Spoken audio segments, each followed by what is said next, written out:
내 장에 유해균이 많으면 많을수록 레몬을 먹고 설사를 하시는 분들이 많아요. 하지만 그렇다고 해서 우리 인체에 꼭 필요한 영양을 가장 많이 가지고 있는 이 과일인 레몬을 먹지 않는 것은 크나큰 손해입니다.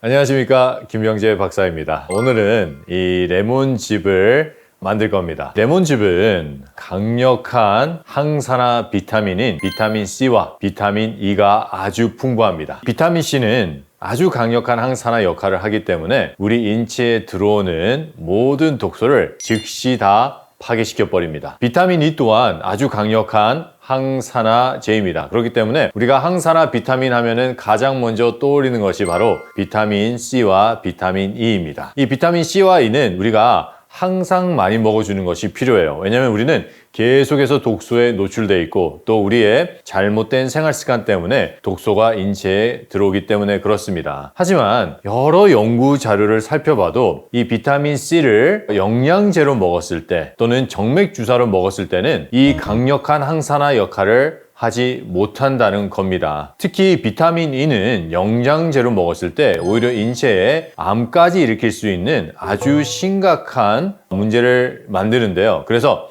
미국에서는 비타민 A와 비타민 E를 영양제로 먹는 것을 금지시켰습니다. 비타민 C도 별반 다르지 않습니다. 우리가 천년에 그 자체로 먹지 않고 어떠한 정제나 영양제로 먹었을 때는 이 비타민 C가 가지고 있는 특유의 강력한 항산화 역할을 해내지 못합니다. 레몬에는 비타민 C와 비타민 E 외에도 셀레니엄, 아연과 같은 강력한 항산화 미네랄이 존재합니다. 그래서 우리가 항산화 하면은 가장 먼저 떠올리는 과일이 바로 레몬입니다. 감기 기운이 있다거나 내 몸에 염증 반응이 있을 때 이 강력한 항산화 역할을 하는 레몬은 인체에 탁월한 효과를 냅니다. 그 외에도 레몬에는 유기산이 있습니다. 이 유기산은 레몬산, 주석산, 구연산, 싱아산, 아세트산 그 외에도 여러 가지의 유기산이 한 과일인 레몬에 들어가 있습니다. 유기산의 역할은 인체의 석회, 점액질, 이물질들을 녹여내는 일을 합니다. 석회는 우리 혈관에 많이 끼고 우리 관절에도 끼고 인대에도 낍니다. 점액질과 이물질은 우리 장, 혈관 그리고 임파관에 끼게 되어 있습니다. 점액질이 우리 장에 끼면은 장의 기능이 저하됩니다. 점액질이 그 외의 장기인 기관지나 폐, 간, 신장에 끼게 되면은 각각 장기의 해독 능력, 간과 신장의 해독 능력이 떨어지고 기관지와 폐의 능력이 떨어짐으로 인해서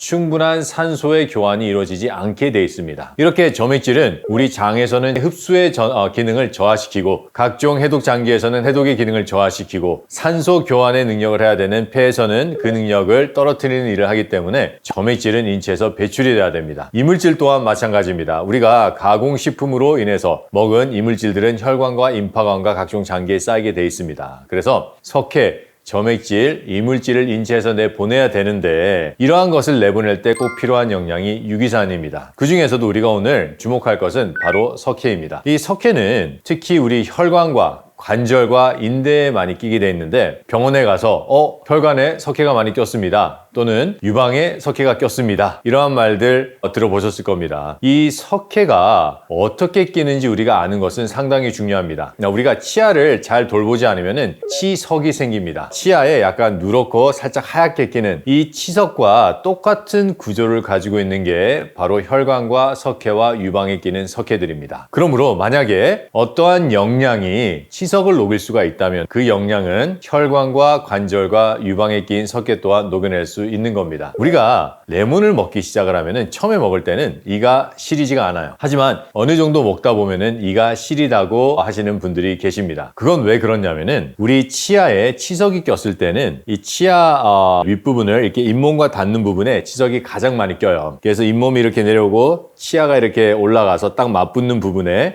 치석이 많이 낍니다. 이 치석이 꼈을 때 그 치석 밑에는 균들이 있어요. 이 균들은 치석 밑에서 치아를 계속해서 갉아먹고 있고 그럼으로 인해서 또 잇몸도 염증이 생기게 만들어요. 그래서 그 신경이 살짝 드러나게 돼 있습니다. 레몬을 먹으면은 이 레몬은 치석을 녹입니다. 이때 치석이 녹였을 때 치석 밑에 있던 균의 작용으로 인해서 부식된 치아로 인해 드러난 신경이 살짝 노출이 되고, 그때 그 신경을 레몬이 딱 이렇게 자극을 할 때 이가 시리다고 느끼는 겁니다. 많은 분들이 치석을 녹이는 건데 치아를 녹인다라고 잘못 오해하고 계세요. 어떠한 연구를 살펴봐도 직접적으로 레몬이 치아를 녹인다는 연구는 존재하지 않습니다. 연구에는 두 가지 종류가 있습니다. 한 가지는 in vitro입니다. 그리고 한 가지는 in vivo입니다. in vitro는 실험실에서 우리 인체의 여러 상황을 고려하지 않고 레몬즙을 치아에 계속 들여 부었을 때 일어나는 일을 얘기하는 거고요. in vivo는 우리 인체의 모든 환경을,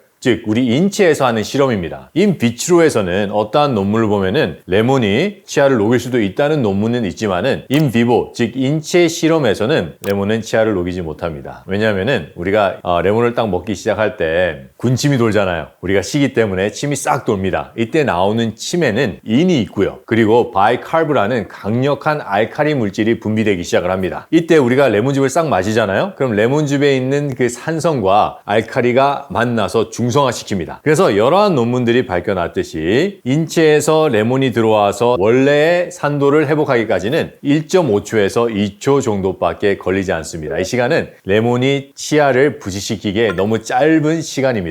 그러므로 많은 논문들이 인체에서는 레몬이 치아를 녹이지 못한다라고 밝히고 있는 겁니다. 치아를 녹이는 게 아니라 치석을 녹이는 겁니다. 치석을 녹이기 때문에 그 밑에서 균으로 인해서 부식된 신경이 살짝 자극을 받는 겁니다. 하지만 많으신 분들이 레몬을 먹고 오히려 내 잇몸이 더 단단해졌다, 내 치아가 더 튼튼해졌다라는 것은 레몬의 해독작용과 세포를 다시 살리는 능력을 얘기하는 겁니다. 그런데 이 치석과 똑같은 성분을 가지고 있는 스케일, 플라크라 그러죠. 그 플라크를 우리가 레몬을 먹었을 때 이 레몬은 충분히 녹일 수 있다는 것을 밝혀내는 겁니다. 그렇기 때문에 우리가 레몬을 충분히 먹어준다면은 우리 인체에 우리 혈관, 임파관, 그리고 각종 장기에, 그리고 관절과 인대에 낀 석회를 녹여낼 수 있는 겁니다. 강력한 항산화 비타민 C, 비타민이, 강력한 항산화 미네랄인 셀레니엄, 아연, 그리고 우리 인체에서 석회를 녹여낼 수 있는 유기산이 풍부한 이 레몬은 우리가 습관적으로 많이 마시면 많이 마실수록 좋습니다. 다만 한 가지 우리가 주의해야 될 점이 있다면은 소화기에 위염이나 위궤양이 있는 분들은 이 레몬이 자극할 수가 있어요. 그런데 우리가 여기서 한번 자세히 봐야 될 것은 우리 위의 산도는 pH 2입니다. 레몬은 2.5 정도 돼요. 그러면은 2와 2.5를 비교했을 때 레몬이 위보다 덜 산성이에요. 약간 더 알칼리예요. 2와 2.5를 비교해보면. 그렇기 때문에 레몬이 직접적으로 위에 피해를 입히지 못합니다. 하지만 우리가 만약에 여기 상처가 있잖아요. 그 상처에 레몬을 들여다보면 어때요? 아프잖아요. 똑같은 원리예요. 우리 위는 훨씬 더 산성이기 때문에 직접적으로 레몬으로부터 피해는 받지 않지만은 거기에 상처가 있다면, 위염이 있다면, 위궤양이 있다면 레몬이 들어가서 자극을 하겠죠. 만약에 이런 경우라면은 레몬을 직접적으로 드시지 마시고 약간 물에 희석을 하시면 됩니다. 만약에 내가 레몬즙을 한 50cc 만들었어요. 그럼 거기에 300cc 정도 되는 미지근한 물을 섞어서 먹으면은 자극하는 것이 없어지거나 많이 완화가 되게 됩니다. 이 좋은 레몬즙을 이제 만들어야 되는데 첫 번째는 레몬에 있는 노란 껍질을 까셔야 됩니다. 노란 껍질에는 항산화 성분이 들어가 있습니다. 색깔이 노랗기 때문에 들어가 있어요. 하지만 이 레몬 껍질에는 항산화 물질뿐만 아니라 독소들이 들어가 있습니다. 이 레몬 안에 있는 과일의 영양이 너무 좋기 때문에 과일파리나 곤충들이 이 레몬을 먹으려고 해요. 그때 레몬은 이 껍질에 있는 독성을 써서 벌레들의 공격으로부터 자신을 보호하게 됩니다. 그래서 이 연구들을 보면은 레몬 껍질에 있는 독소들을 계속해서 과일 파리한테 주입했을 때 과일 파리의 생식 기능이 떨어진다는 논문도 있습니다. 그렇기 때문에 노란 껍질은 다 벗기시고요. 그런 다음에 레몬에 있는 하얀 껍질은 그대로 두시는 게 좋아요. 이 하얀 껍질에 수많은 항산화 물질이 들어가 있습니다. 그리고 씨앗도 그대로 있어요. 과일의 씨앗에는 아주 많은 영양이 들어가 있습니다. 이렇게 레몬을 노란 껍질을 벗기고 하얀 껍질은 보존한 채로 이제 즙을 내리겠습니다. 레몬에 있는 비타민 C, 비타민 E, 그리고 셀레니엄, 아연, 이러한 핵심적인 영양들은 레몬 안에 있는 섬유질 깊숙한 곳에 있습니다. 이 섬유질 깊숙한 곳에 있는 영양을 제대로 짜내야 됩니다. 그래서 이 골수 과일즙을 짜는 것은 정말 중요합니다. 안녕하십니까, 김명재 박사입니다. 오늘날보다 더 건강 교육이 필요할 때는 없습니다. 건강 원리에 대한 교육이 절실합니다. 왜냐하면 많은 분들이 모르기 때문에 건강 법칙을 범합니다. 많은 분들이 건강을 잃게 되면 가장 먼저 찾는 것이 특효약입니다. 하지만 이 특효약은 건강을 해결하지 못하고 그 원인을 파악하는데 부족함이 많습니다. 그래서 이 특효약을 찾으신 분들은 또 다른 특효약을 찾아서 계속 헤매고 원인을 파악하려는 노력을 하지 않습니다. 이렇게 되면 질병이 치료되지가 않습니다. 질병을 치료하기 위해서는 건강 원리에 대해서 알아야 되고, 이 건강 원리에 대해서 알기 위해서는 세미나에 오셔야 됩니다. 세미나에 오셔서 우리 인체가 어떻게 만들어졌는지, 어떠한 법칙하에 돌아가는지, 그리고 천년의 법칙은 뭔지에 대해서 꼭 배워나가시길 바랍니다. 이제 레몬즙이 다 만들어졌습니다. 레몬 단독즙입니다. 이 레몬즙을 먹는 방법은 우선은 공복에 먹는다. 음식과 섞으면 안 됩니다. 그리고 두 가지 방법이 있어요. 레몬 원액 그대로 먹는다, 아니면은 물과 희석해서 먹는다. 또 하나가 더 있네요. 오렌지와 같이 섞어 먹는다. 이 세 가지 방법이 있는데, 레몬 원액대로 저는 마십니다. 저는 레몬 주스를 거의 한 15년, 20년 정도 마신 것 같아요. 그리고 저는 아침, 점심 때 마십니다. 그리고 기회가 된다면은 저녁에도 더 마실 때도 있습니다. 바쁘지 않을 때. 이거를 저는 일어나자마자 미지근한 물을 한 잔 먹고 15분 후에 레몬즙을 마십니다. 하지만 위염이 있거나 위궤양이 계신 분들은, 안 그러면 내가 잘 소화가 안 되는 분들은 아침부터 레몬즙 자체를 먹는 거는 권하지 않습니다. 왜냐면은 속이 쓰릴 수가 있어요. 그래서 점심 먹기 전이나 저녁 먹기 전에 드시면은 조금 더 낫습니다. 하루에 처음에 시작하시는 분들은 50cc부터 한번 시작해 보세요. 50cc에 물 한 200cc나 300cc를 더해서 그렇게 레몬즙을 약간 희석해서 먹으면은 드시기에 아주 편할 겁니다. 제가 한번 먹어보겠습니다. 신맛이 입을 싹 돌면서 아주 상쾌한 맛이 납니다. 혈관이 청소되는 맛? 그런 맛이 납니다. 여러분, 우리가 레몬을 지금 마시지 못한다는 것은, 내가 레몬을 먹고 설사를 한다는 것은 내 장에 유해균이 많은 것을 얘기합니다. 내 장에 유해균이 많으면 많을수록 레몬을 먹고 설사를 하시는 분들이 많아요. 하지만 그렇다고 해서 우리 인체에 꼭 필요한 영양을 가장 많이 가지고 있는 이 과일인 레몬을 먹지 않는 것은 크나큰 손해입니다. 그렇다면 내가 레몬을 먹고 설사를 할 때 어떻게 해야 될까요? 그때는 저와 상담을 하기를 권해드립니다. 그렇게 된다면 우리가 효과적으로 건강을 회복할 수 있는 방법이 만들어집니다. 감사합니다.